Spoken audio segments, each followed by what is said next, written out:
Bolivia registró exitoso auge de exportaciones el año 2012. Cumbre Europea se alista a debatir presupuesto con miras al 2020. La deflación sostenida de Japón será nuestro análisis de hoy.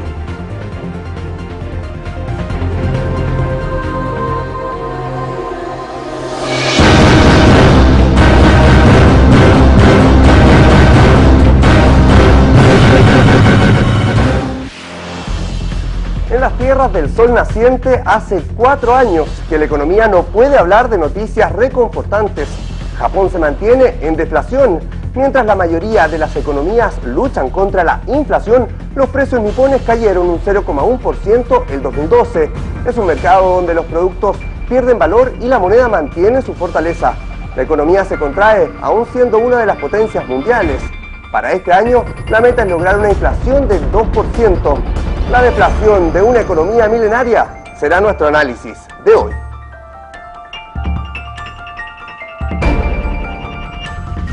A continuación revisamos los puntos a tratar durante esta jornada. Primero, la deflación acumulada y los efectos para la economía nipona.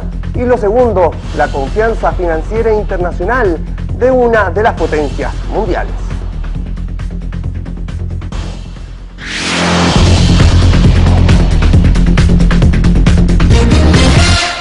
Como es de costumbre, unimos lo que es nuestro punto de vista con la interacción necesaria con ustedes a través de nuestro Twitter. Les preguntamos el día de hoy qué tan controlados están los precios del mercado en su país. Allí entonces el cuestionamiento necesario para mantener la interacción en 140 caracteres. Mientras tanto, le contamos que Japón ha atravesado un estado de deflación desde la década de los 90. En la historia poco se ha visto de esta situación y veamos de qué se trata este fenómeno económico. La economía de Japón sufre el impacto de la desaceleración global, la deflación y la fortaleza del yen, que merma la competitividad de sus exportaciones. Desde 1994, el país ha registrado periodos deflacionales consecutivos. El pasado año, los precios cayeron un 0,1%. Los precios de los bienes duraderos, como los frigoríficos, descendieron un 30% más que en 2011, y los televisores un 4,4%. Por su parte, el sector energético aumentó. Los precios de la electricidad subieron a casi un 6%, lo que resulta contradictorio, ya que Japón paralizó casi todos sus reactores atómicos a raíz del accidente nuclear en Fukushima. El Banco de Japón ha impulsado una política, la inyección de liquidez, con la que pretenden combatir el estancamiento y la deflación. Críticos se han opuesto debido al endeudamiento del país, que se acerca al 235% del Producto Interno Bruto. Como todos los días, unimos la información con el análisis. Nos acompaña hoy desde Santiago de Chile el economista Eugenio Rivera, director del programa de Economía de la Fundación Chile 21 y además economista de la Fundación Equitas. Ahí va a estar entonces con nosotros desarrollando esta arista tan importante que tiene que ver con la economía de una de las potencias mundiales. Ahora sí, tomamos contacto con Eugenio Rivera. Muy buenas noches, muchas gracias por estar con nosotros en Impacto Económico. Buenas noches, Osvaldo, muchas gracias por la invitación.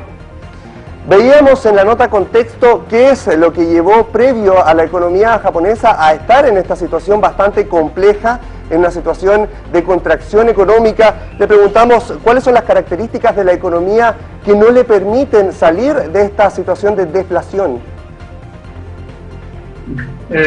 Japón se encuentra en esta situación ya de manera reiterada. Ahí en la nota se decía que la deflación alcanzó un 0,1% en el año que recién termina. No obstante, también se decía que este es un problema que ya viene desde hace 4 años. Efectivamente, los precios vienen bajando desde hace 4 años. Los fundamentos de este problema yo creo que se deben en primer lugar porque Japón no ha podido superar definitivamente la crisis inmobiliaria que sufrió en el año 1992.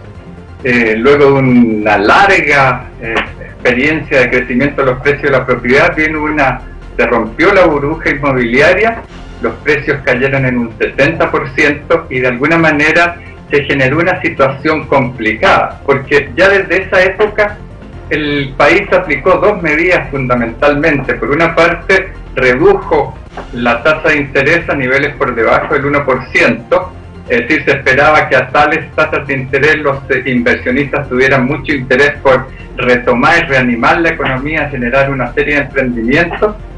Y por otra parte también el Estado intervino con grandes programas y paquetes de reanimación que incluían grandes obras públicas.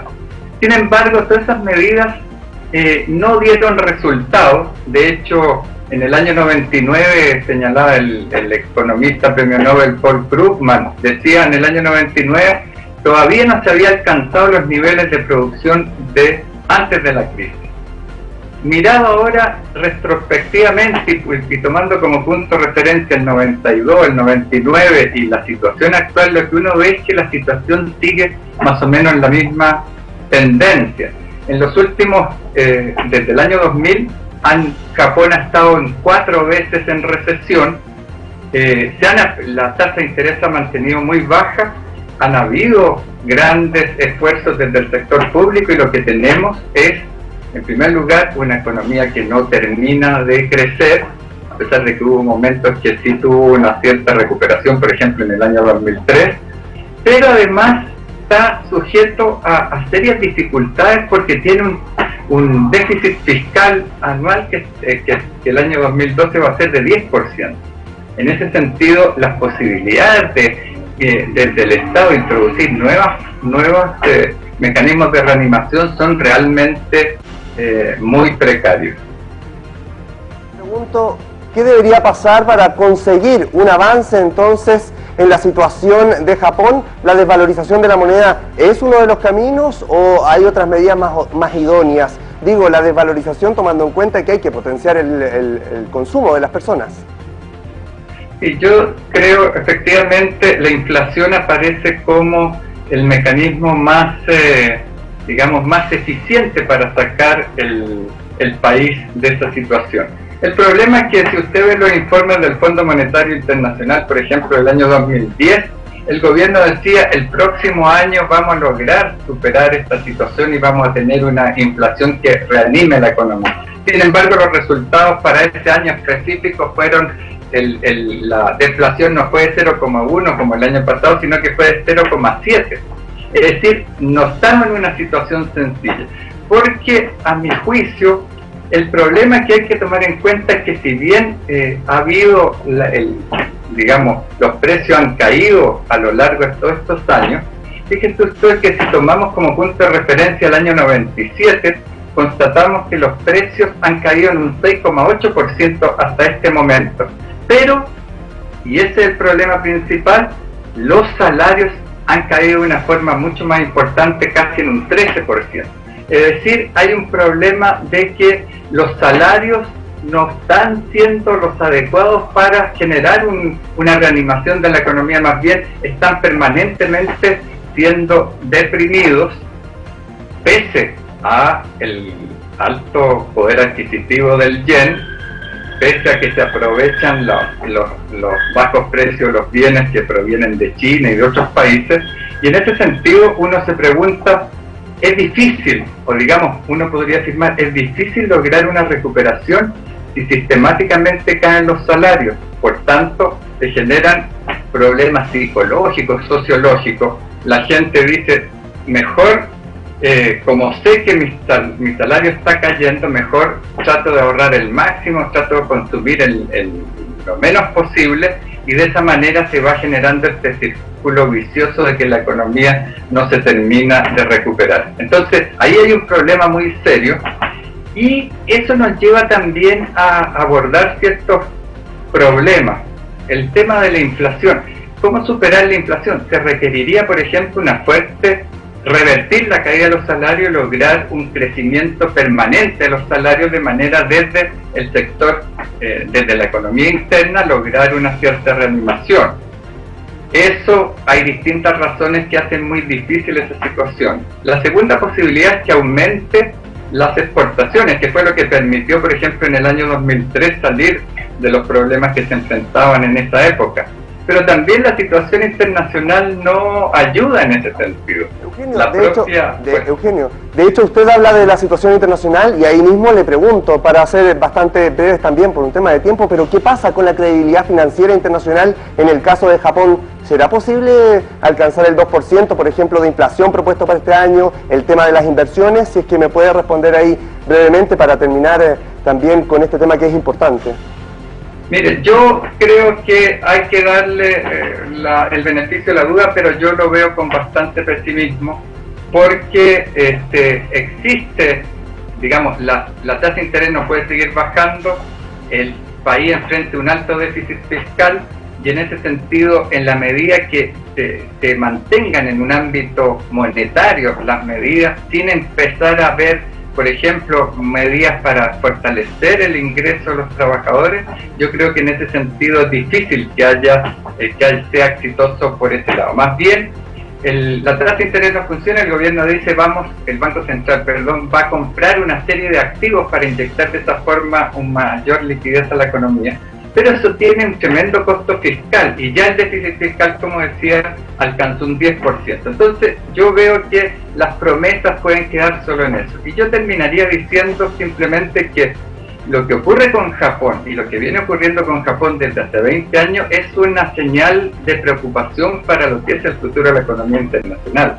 A mí me parece que las condiciones por una parte, de estancamiento de la producción, incluso recesión en algunos países, la existencia de altos déficits fiscales, nos puede decir que el modelo negativo de Japón, este Japón estancado, se puede proyectar en una economía internacional que también va a enfrentar hacia el futuro, puede enfrentar hacia el futuro una situación similar de estancamiento. En ese sentido, pese a que hay ciertas señales de recuperación, a mí me parece que es más probable que esta mala situación de la economía se proyecte durante un tiempo prolongado, a no ser que se introduzcan cambios muy importantes que no parece fácil que así suceda. Perfecto, muchísimas gracias. Ahí por el contacto también, entender este tema de Japón, que obviamente siendo una de las economías mundiales es de gran injerencia, sobre todo para este 2013. Muchas gracias, Eugenio, por el contacto con Impacto Económico. Buenas noches. Muchas gracias por la invitación. Ahí teníamos a Eugenio Rivera desde Chile, economista, analizando el tema de Japón. Ahora vamos a ver qué nos escribieron a través de nuestra cuenta en Twitter el día de hoy. Recuerden que les consultamos a través del hashtag #OpinanImpacto qué tan controlados están los mercados en su país. Veamos ahora, @Claudio Andrés G dice: en Chile existe pacto con ciertos sectores del empresariado en el manejo de los precios. Hay cero fiscalización, eso nos dicen desde Chile. Y ahora, @JulioCGG26. En Venezuela, algunos productos han aumentado más de un 40%, tienen que poner mano dura a esta gente. Son dos de sus respuestas. Nosotros hacemos una pausa en Impacto Económico, pero al regreso les contamos que los empresarios peruanos alistan para concretar la Alianza Pacífico.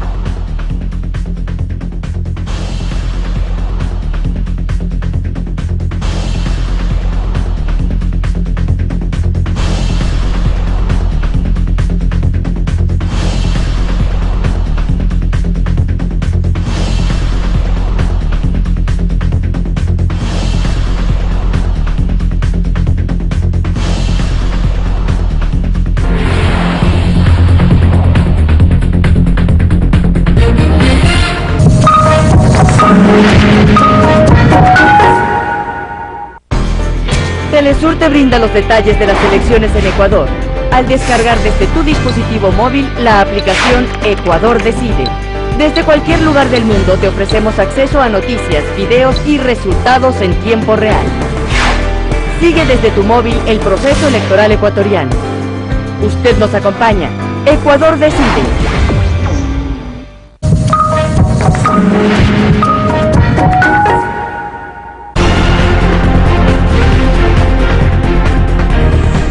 Impacto Económico @telesurtv.net es nuestro correo, y en Twitter somos @telesurimpacto es nuestra vía de contacto con ustedes las 24 horas. Ahora empezamos con nuestros breves financieros en América Latina y lo hacemos con Perú. Les contamos que los representantes peruanos del Consejo Empresarial de la Alianza Pacífico detallaron los primeros acuerdos pactados con sus similares de otros países integrantes del foro. Los equipos empresariales de esta alianza realizan rondas previas a la reunión de mayo en el que Chile, Perú, Colombia y México definirán las líneas de fomento de libre mercado en el mecanismo. Revisemos. Desde esta perspectiva, el Consejo Empresarial de la Alianza del Pacífico asume la responsabilidad de apoyar a nuestros gobiernos en la materialización de la integración mediante el impulso de las inversiones del comercio. Además, se compromete a un trabajo estrecho con las entidades públicas promotoras del comercio para trabajar juntos en una efectiva integración. La Agencia Estatal de Estadísticas de Brasil dio a conocer que la tasa de desempleo cayó un 4,6% en diciembre de 2012, un mínimo histórico, pues en diciembre de 2011 la tasa había sido de un 4,7%, su menor nivel en la última década. El ministro de Trabajo prevé que este año se crearán al menos 2 millones de nuevos puestos de empleo. Y el Sucre amplía sus horizontes. A partir de febrero, Nicaragua accederá a operaciones comerciales con este sistema regional. El ministro de Hacienda y Crédito Público informó que comenzarán con una cuota de 25 millones de sucres, monto equivalente a $31.200.000. En los próximos días se afinarán los mecanismos para iniciar las transacciones. Nicaragua espera realizar exportaciones centradas en alimentos y explorar el área de tecnología y productos derivados de la petroquímica. El Banco Central destacó la importancia del sucre para el intercambio comercial dentro de la Alianza Bolivariana para los Pueblos de nuestra América, ALBA. Pasamos a Bolivia, que en este 2012 aumentó el volumen de exportaciones de alimentos y bebidas, un 62% respecto del año anterior. Según informó el viceministro de Desarrollo Rural del país andino, exportó el año pasado 880 toneladas, esto es unos 888 millones de dólares. La cantidad de envíos creció en productos como el azúcar, la soya, el girasol y la quinoa. Destaca también el cacao como uno de los productos no tradicionales que se incrementó en su exportación. Venezuela y Colombia fortalecen sus lazos durante este 2012 de intercambio comercial. Datos publicados por las autoridades colombianas confirman que el intercambio entre los países vecinos creció un 40%. Entre otros rubros, Colombia provee a Venezuela de galletas, pañales, carne y textiles. Por su parte, Venezuela exporta acero, hierro y gasolina, además de la exportación de bovinos. Continuamos con la información porque ahora vamos a revisar los portales de internet. Acá tenemos entonces el portal de ADN que nos dice 3.399 familias reciben este jueves las llaves de su hogar. Ahí teníamos la información, y es que el gobierno de Venezuela benefició a esta cantidad de familias en la primera entrega del plan Misión Vivienda Venezuela en este 2013. Recordemos que el 2012 se construyeron en el país más de 200.000 viviendas y la meta para el 2013 es 380.000 unidades habitacionales más. El año pasado el sector de construcción fue la actividad que mayor aporte hizo al crecimiento del PIB en este país. Vamos ahora a seguir con la información. Dejamos por ahora los portales en internet y nos vamos de inmediato a informaciones de otras latitudes. Lo hacemos con Rusia. Les contamos que en un encuentro bilateral, el presidente ruso Vladimir Putin y el primer ministro de Hungría, Viktor Orbán, acordaron una mayor participación de Moscú en el desarrollo energético húngaro. De ambos países, la cooperación en la construcción del gasoducto South Stream, que conecta los campos de Rusia a los mercados europeos a través del Mar Negro. Hungría satisface el 80% de sus necesidades gasíferas a través de la importación, donde Rusia es un aliado principal. Revisemos. Creemos que Rusia es un gran país. Pensamos que no solo tiene un gran pasado, sino también un gran futuro. Esto es una elemental y obvia razón para que Hungría le dé apoyo fértil y también para mantener relaciones estrechas con Rusia. En China, el Consejo de Estado aprobó una meta para el control del consumo de energía. La medida hace parte de los esfuerzos de Pekín para corregir el abuso energético y fomentar un crecimiento sostenible. El gobierno chino aspira a mantener el nivel de consumo eléctrico total por debajo de los 4.000 millones de toneladas de carbón. Para alcanzar el objetivo, el crecimiento medio de consumo anual debe estar en torno a los 4.3% entre 2011 y 2015.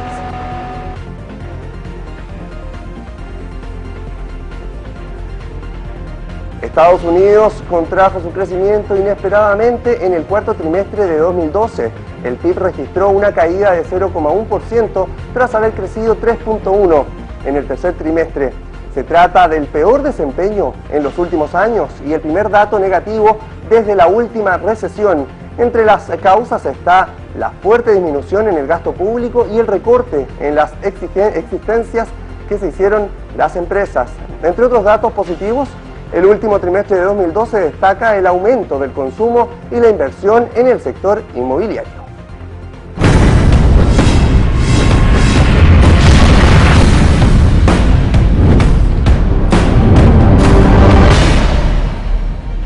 Iniciamos el seguimiento a la crisis europea y lo hacemos con Grecia. Les contamos que los trabajadores públicos retomaron las movilizaciones callejeras contra el paquete de reformas al presupuesto impulsadas por el gobierno. Empleados de la sanidad, el transporte y la electricidad convocaron el cese de actividades por 24 horas. La coalición de gobierno, liderada por Antoine Samaras, aprobó un recorte salarial de 25% a los trabajadores del sector público.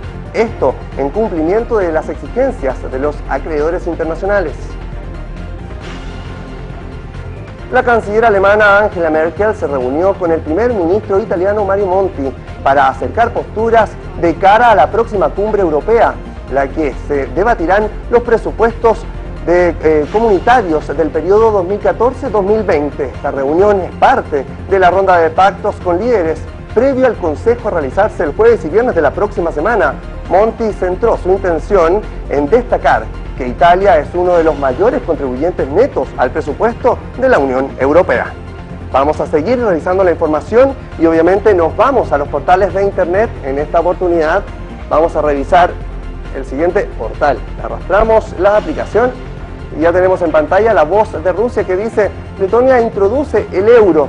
Esto nos comenta entonces que Letonia respaldó el proyecto de ley sobre la introducción del euro en la República, elaborado por el ministro de Hacienda. Los precios en euros y la moneda letona de bienes y servicios se indicarán en forma paralela los 3 primeros meses anteriores al cambio del euro y durante los 6 meses después de su introducción.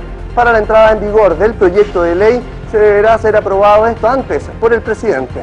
Ahí teníamos la información de los portales de internet. Nosotros hacemos una pausa en Impacto Económico. Les recuerdo que en Twitter soy @OsvaldoCTelesur. Ya regresamos con más información.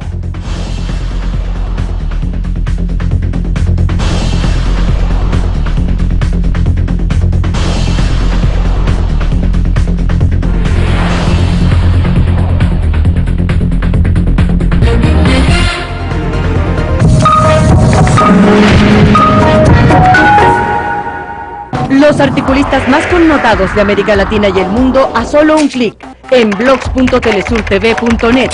Análisis en contexto de las noticias más importantes, opiniones, puntos de vista de los expertos sobre los hechos que hacen historia. Solo en telesurtv.net.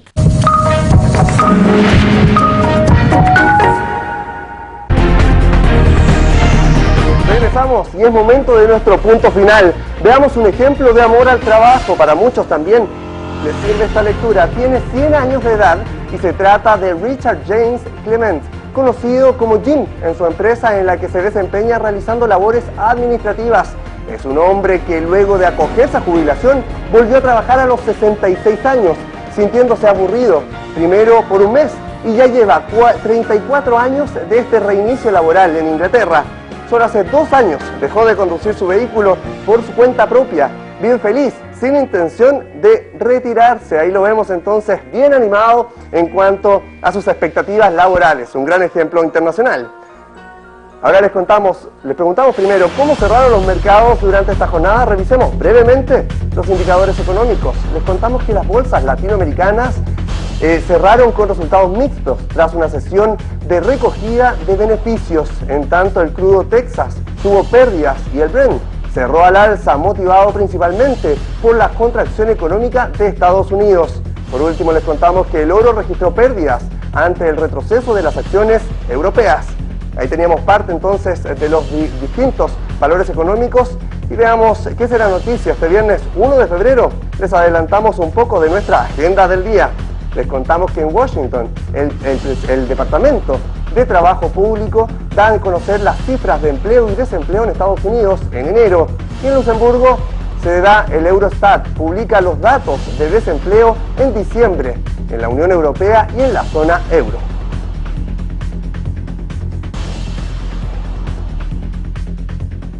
Hasta aquí Impacto Económico. ¿Mejoró su economía? Veamos entonces, no destruya su presupuesto. Nosotros nos vemos como siempre por las pantallas de Telesur.